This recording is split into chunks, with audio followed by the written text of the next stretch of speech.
Time to get riggedy wrecked, folks.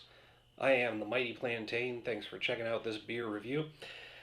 We're going to take a look at something today from Switchback Brewing in Burlington, Vermont.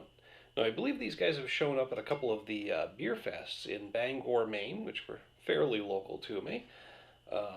Because I do recognize the name. I don't necessarily recognize having drank their beers before, because who wouldn't remember these kick-ass little bottles? Yeah, it's still 12 ounces, but that is honestly a kick-ass shape to the bottle. I love that. I can't get over these short, stout, fat little bottles. I like them. Wait a minute. Other than the short part, they kind of describe me. So maybe that's why I relate to them so much. I'm stout and fat myself. Anyway, this is their Citra Keller beer. It's a naturally conditioned lager beer. Well, let's see what we got. That one kept rolling. The bottle does let me get a faster pour on, although it does not help me with my pour technique of pouring. I'm still, 3 years later, almost working on that. I failed to put a decent head on that. It's a slightly cloudy beer, but it is a very pale yellow, not very effervescent.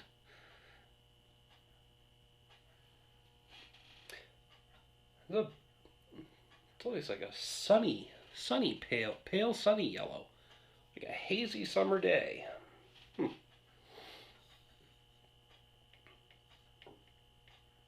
It's actually a very nice looking beer. I like the way that looks. Even though it's a little bit cloudy and hazy, I am liking it. Very pleasing to the eye.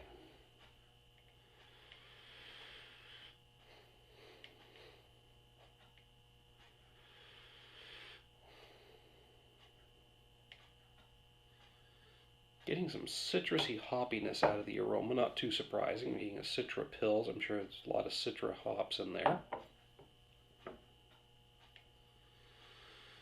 I'm assuming it's a Pilsner base, which isn't going to really interfere with that much. Born as a classic Pilsner lager, Citra Pils gets the added bonus of a lively, citrusy aroma from Citra hops to create a fascinating blend of Pilsner and IPA sensibilities.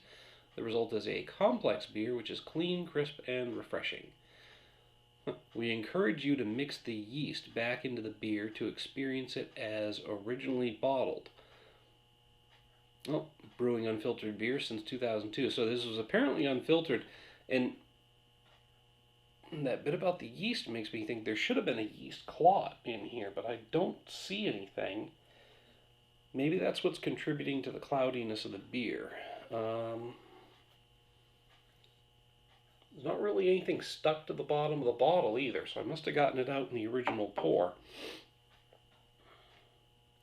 So like I said, the labeling would seem to indicate that I should expect a clot. Appetizing word there, by the way, but the only one that really fits the description of what happens with the yeast in unfiltered beers or bottle fermented or bottle conditioned. But I'm not really seeing that. I must have gotten it nice and mixed in. Take a look down at the bottom of the glass. There's really nothing sinking there.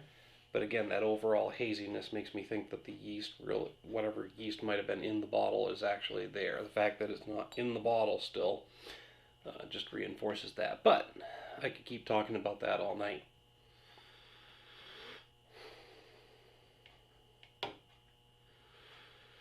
Underneath the citrusy aroma, though,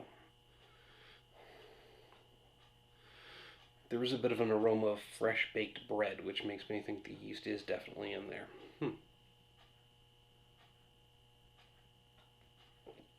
Oh yeah, that is light, crisp, and refreshing. Up front, I'm getting that fresh baked bread taste.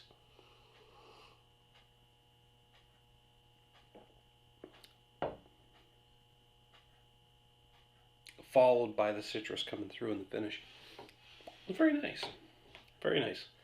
Reminds me of like a lemon cake without the frosting. Yep. Fresh baked bread up front, citrus in the finish. I haven't had too many beers that give me a similar experience to that. I can't recall one off the top of my head. There might have been one at some point, but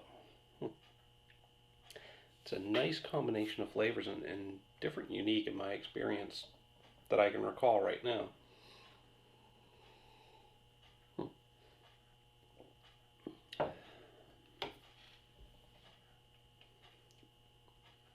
I'm enjoying it. It's very crisp and refreshing, as well as having that fresh baked bread and the citrusy taste.